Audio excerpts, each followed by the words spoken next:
I am Hayden Panettiere, and we are here at the studio recording Until Dawn. My name is Rami Malek, and I play Josh. My name is Megan Martin. My name is Brett Dalton. My name is Antonella Lentini, and I played Hannah and Beth. My name is Jordan Fisher, and I play the character Matthew, Matt for short. I'm Nicole Bloom, and I play Emily in the game. My name is Noah Fleiss. I am Galadriel Steinman, and I play Ashley. So Until Dawn is the story of 8 teenagers who revisit this cabin in the woods about a year later after a really traumatic experience where I've lost 2 of my sisters, so coming to kind of get some closure in that respect. One of the things that Larry does really well is make these multi-layered characters, and I think for just the story in general, it follows the quintessential horror film plot lines, but the characters are so unique in themselves, and I think that's very cool. Oh, I hope this was the right thing to do. What?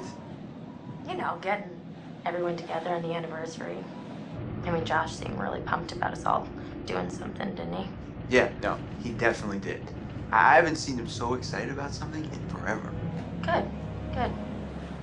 Sam and I have a few things in common, such as being huge lovers of animals, and she's a huge animal lover. She's vegan. She is a pacifist. I'm not quite sure if I'm gonna go as far as saying that I'm a pacifist, but she's spunky and cool. I know that she, I think, is made fun of a little bit by the rest of them who think that her morals and her beliefs in that area are a little ridiculous and they don't agree with them, but she doesn't care. It doesn't stop her from being herself, and that's something that I hope I have in common with her.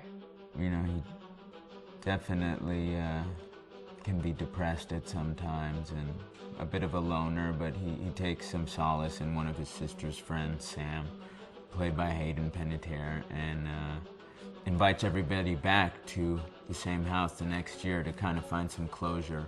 Jessica she has a whole lot of personality. She is definitely the sort of mean girl character that, you know, at school she knows she's pretty, she knows that boys like her, and she's gonna use it to her advantage. He's got a big heart, and you can tell that that's very evident, especially how he treats his girlfriend, Emily, and you know, he's kind of a meathead, but in the best way possible. She really knows what she wants, and she manages to get that from whomever it is, whether it be Matt or Mike. You know, she's really driven, and I can definitely relate to that. My character is Chris, and he is what society might consider the nerd of the group, and he kind of embraces it. Ashley she's a little more serious than some of the other girls. She's definitely very intelligent and thoughtful. She kind of looks at the whole big picture of things. She's not quite as geeky as Chris, but they connect in a lot of ways. Mike is like big guy on campus. He's the class president who has some charm and has a brain, and I don't know, people seem to like Mike. He gets away with a lot, though. He can be kind of jerky. The fact that he really just kind of wants everyone to be happy, and he's a people pleaser, and I can definitely attest to being, you know, that guy. I'm always the friend that wants everybody to be happy and wants everybody to be taken care of, and that's definitely Matt. But also, like, this character is just so fun. I rarely get to play the bitch, and so it was really fun to do that. The spirit of things, seriously, what's wrong with you? Just trying to lighten the mood, Em. Don't be like that. Like what? The way you're being. You always get like this. I just think this is just the coolest thing to be a part of, and I just think it's going to take the world by storm. I really do. I think this genre is the wave of the future, and I think that once people see the potential behind it, of getting to interact with the drama that you're witnessing unfold in such a realistic way, that this is how entertainment's going to be from now on. Hi, this is Lee Robinson, production designer on Until Dawn. The production design for Until Dawn started with the great teen horror script that sets the characters in a Canadian winter mountain lodge, being a contemporary setting with visual clues derived from classic films of that genre, such as Hitchcock's Psycho and Stanley Kubrick's Shining. The storyboards are vital to the production design, as it allows the designer to understand the scale of the environments to be made and the detail that would be seen to create the atmosphere of a horror. This took us into concepts that took these storyboards further, visualizing the world through the color palette, the lighting, tone and the mood, and developing key locations such as the lodge, the cable car stations, the forests themselves, the wilderness. As you can see, the environments and atmospheres change quite a bit from warm and inviting to cold and threatening. The Millionaire's Mountain Lodge was a key example. It was designed to be made from nearby stone and timber, embedding it into the landscape, with a contrasting and contemporary interior needing to be opulent and extravagant. We created dark and claustrophobic corridors with ominous and large open spaces, almost cathedral-like in size, and with huge structures to silhouette and dwarf the characters within, providing a labyrinth to explore and wander. Each character was developed with a strong visual identity in mind, with contrasting colours, tones and silhouettes to identify them, each to have their own texture, pattern and shape, so that when they were lined up you could always identify them. The costume designs allowed a range of clothes that would suit them for the cold winter weather, but also have an element of style and individualism, so that the audience could look at them and relate, recognising themselves within them. A lady would like to cuddle up with her man by a nice cozy fire bathed in atmospheric mood lighting. Right. It'll get plenty toasty once we're rubbing up against each other. Mike, Yeah. fire and mood lighting. Yes. Working with the lighting artists, we really brought the look and feel of the world together, and this required a thorough understanding of the visual language of teen horror. A key scene was where all the characters emerge out of the rear of the lodge chasing Hannah. A contrast is evident straight away from the exterior wilderness to the warmth of the lodge. The attention to character lighting here is through the bounce and rim lighting, accented colours and composition, creating characters that come from the dark into the light and back again with an emotional effect. Guys, there's someone outside. What the hell? Hannah! What's going on? Where's my sister going? It's fine. She just can't take a joke. It was just a prank, Han. Until Dawn is a game that's full of horror, and one of the things we decided to do early on was to take a scientific approach to how scary it was.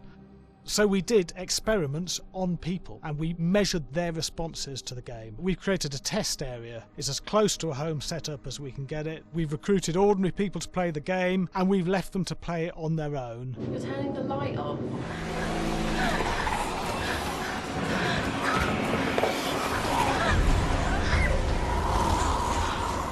The only difference is it's rigged with cameras and microphones that relay the data through to the next room where people are watching them play.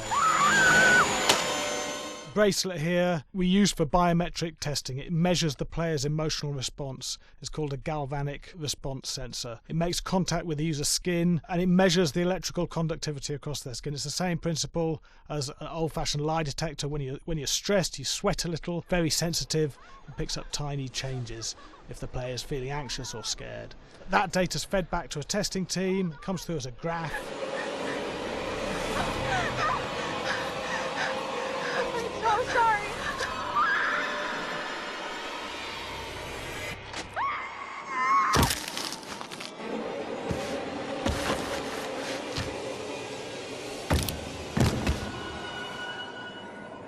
There's no point testing one or two people, you have to test a lot of people. Watch your step. When we have a scare that's consistently has a measurable emotional response, then we knew it was good. If it didn't have that, it goes back to the team for improvement. The data doesn't tell us what's wrong with the scare, it only tells us if it's working or not. Wait, okay, so you hear that too, right? Josh. Here we have a chapter relatively early in the game. Weirdly regular. Nothing regular about it. We have to create tension and anxiety in the player so they are ready to receive the scare.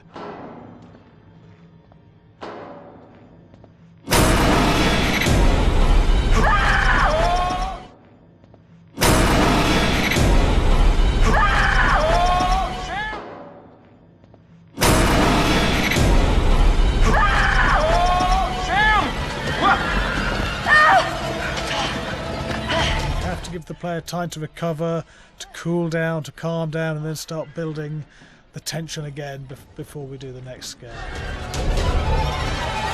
Hey. What? Hey. What the hell? Boom. You just got mugged.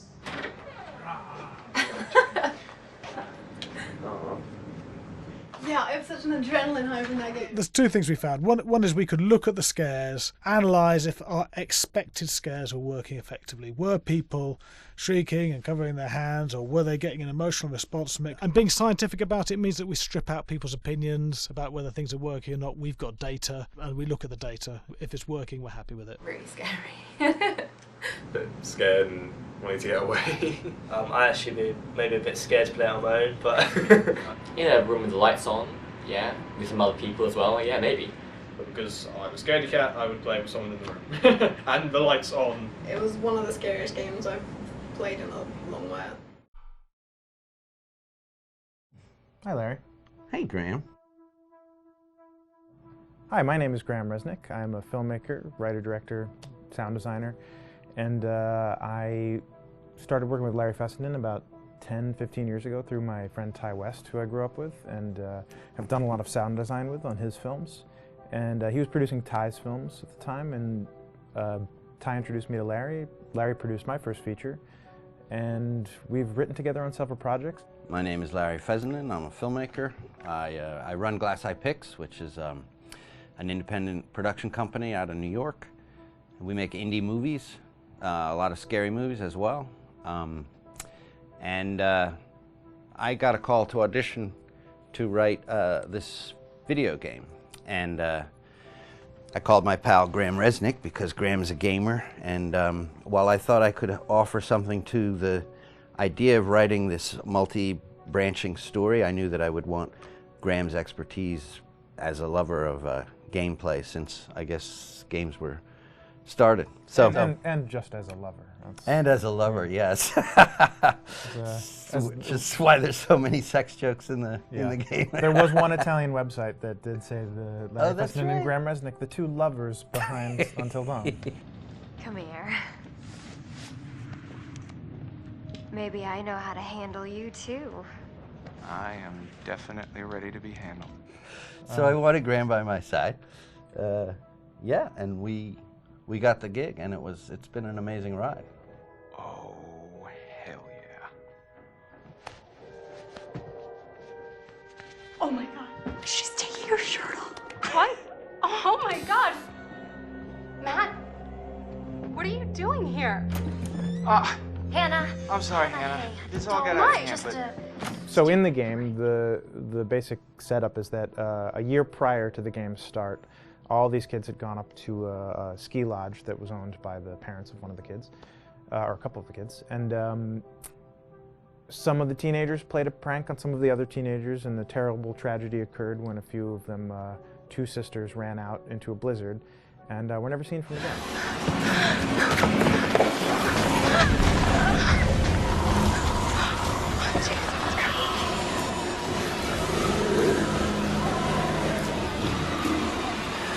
So now, a year later, this is kind of torn apart, this group of friends. They've gone through some trials and tribulations in the past year. The brother of the two girls has had a lot of psychological issues, and to kind of help him cope and help them all get over it, they all returned to the lodge a year later, back up on the mountain. And the idea is to get over it, but... the healing does not begin. Yeah, and these kids are all trying to find themselves. They've been through a trauma, but in general, they're just teenagers trying to figure out who they are. So they're all kind of falling into the patterns, the stereotypes, the characters they see on TV and in the movies. I think we were very interested in taking genre tropes and kind of making them sort of refresh them.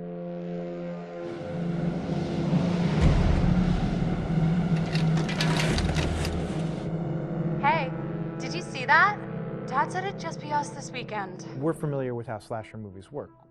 Most people have seen some horror movies, and we have established notions and preconceptions about the roles of the players in horror movies and how they talk and how they get killed and how they have sex. And to bring you into the game that way and then subvert a lot of those expectations was kind of our goal. They're haunted by some incident that happened in their past, which I think you pretty much figure out that that's going to have a role in their interaction. Yeah, so I think what was fun was we take some sort of stock characters and we try to give them some shape, but at least at the beginning they're recognizable in the way of groups of friends. There's, you know, the jock and the bitchy girl and the rivalries between everyone. And oh my gosh, and really fun characters too. Like we just had so much fun living in the minds of these characters through writing the script. What do you think? Jesus! You know, it was fun. I think we were looking to get that kind of banter that you Yeah. see both in movies, but also that you absolutely have with friends, and sort of those inside jokes. And of course, as writers and as friends ourselves, we sort of developed little tracks, and we try to give the characters that kind of vibe.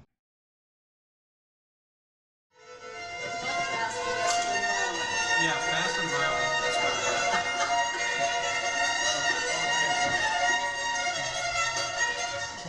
All right, from the top.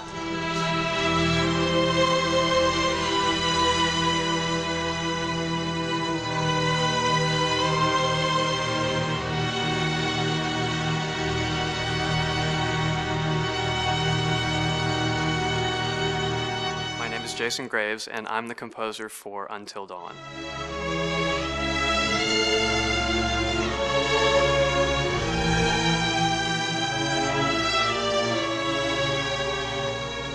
I've been involved with Until Dawn for about a year now. Originally, I was contacted by Barney Pratt, the audio director. I think that had something to do with my lineage of horror games, and hopefully not the fact that my last name is Graves, although a lot of people seem to associate my name with scary music.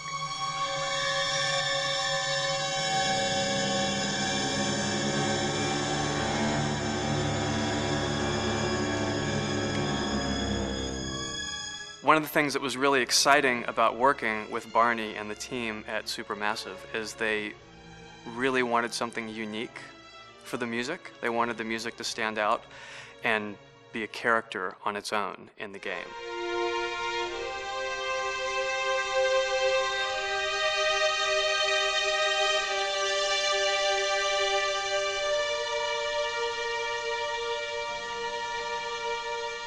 When I'm first starting on a new score, and it doesn't matter if it's film, television, or games, I always end up going to the main theme.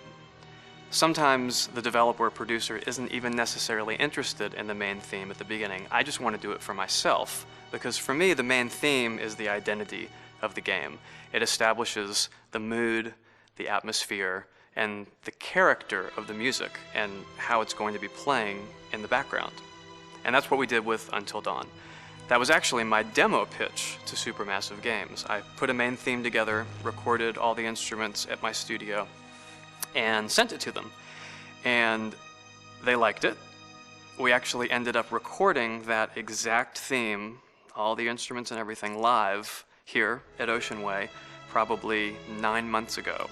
And that's what we've been using in all the demos for the game, and that's the final version of the theme that is the main theme that you'll hear on the menus and in some key pieces of gameplay.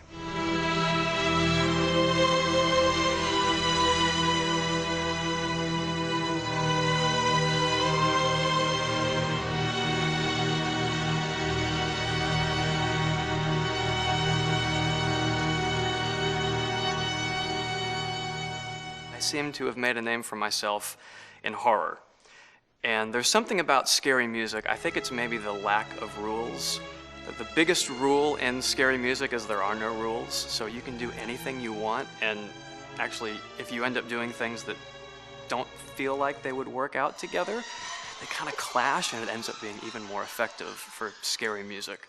So that's what really drew me to Until Dawn, was the textures, plus writing thematic material that is interwoven with the scary textures. I haven't really done anything like that before. Usually it was just all tension all the time, and that's fun and it's great. But I'm actually at heart a very melodic composer. That's the kind of music I love listening to, and that's the kind of music I love writing. That's the kind of music I got to work on in Until Dawn. Very nice. Same thing.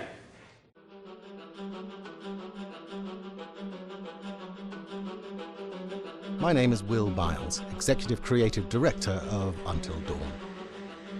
The first part of getting a believable facial performance in-game is to capture, topographically, the actor's range of emotional expressions as separate versions of the same head.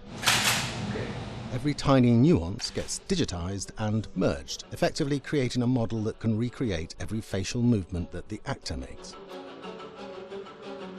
Once the topography has been recorded, the actor's performance itself can be captured by using a predetermined set of marker points drawn precisely on the face and a high-def helmet cam, wirelessly linked to capture devices. The camera is the small box where it looks like the microphone should be. Outro Sam. Mark. It records in high def the movement of the dots throughout the performance that will drive the expressions captured earlier.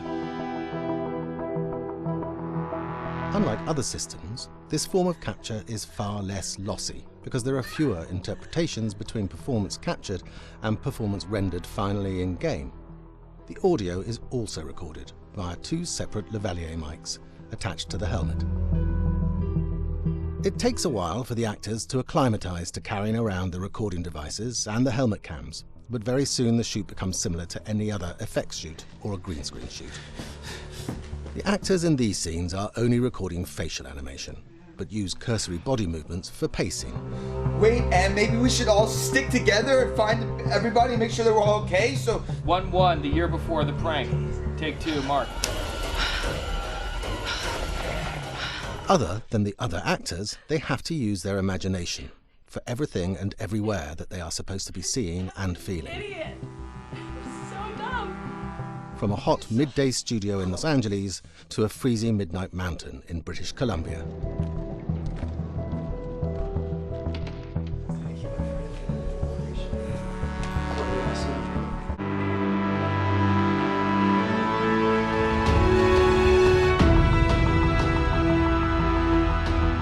Because Until Dawn has a dynamic, ever-changing story, the facial performances and the body performances are recorded separately with different systems.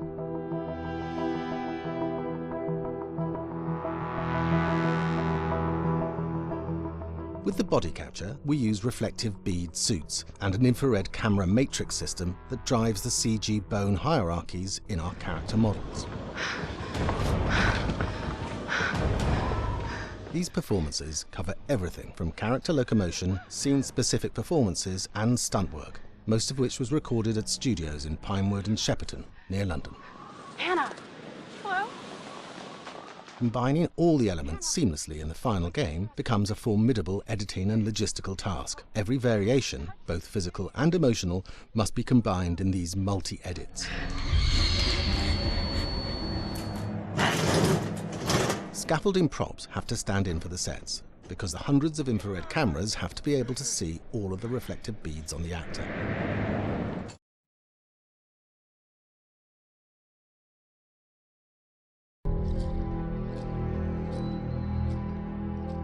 Just move over there. Go on, move. Let me say what I came to say. I'm here to tell you what you're up against being back on this mountain. You should never have returned. I don't know why you did after what happened last year. You mean with Hannah and Beth? Yeah, how could you know without being involved? I don't take kindly to you kids coming up here to my mountain. Your mountain. The mountain don't belong to me, it's true. But it don't belong to the Washingtons. This mountain belongs to the Wendigo. Hi, this is Lee Robinson, production designer at Supermassive Games. Understanding the ancient myths of the Wendigo was key for their development that helped the visual look.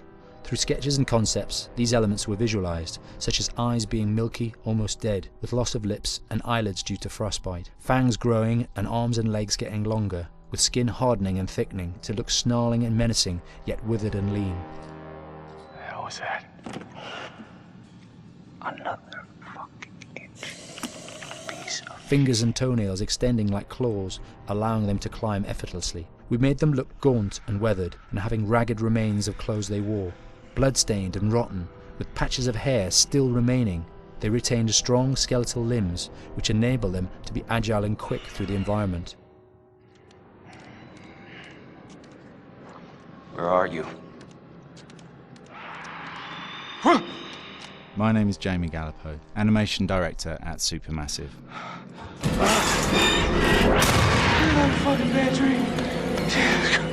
The overall direction on the creature was to be very strong, to be extremely fast. We wanted a spider-like movement to the creature. 1 minute scampering to leaping and then crawling, almost instantaneous. And finally, we wanted the creature to have this real, uncontrollable thirst for flesh.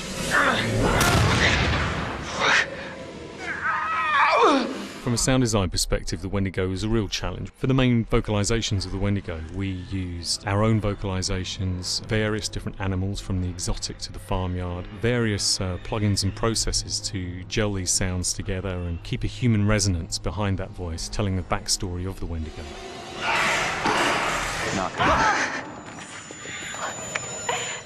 During the chase sequences, the anger of the Wendigo is felt by encircling breaths, screams and screeches that essentially chase you as you're being chased by the Wendigo.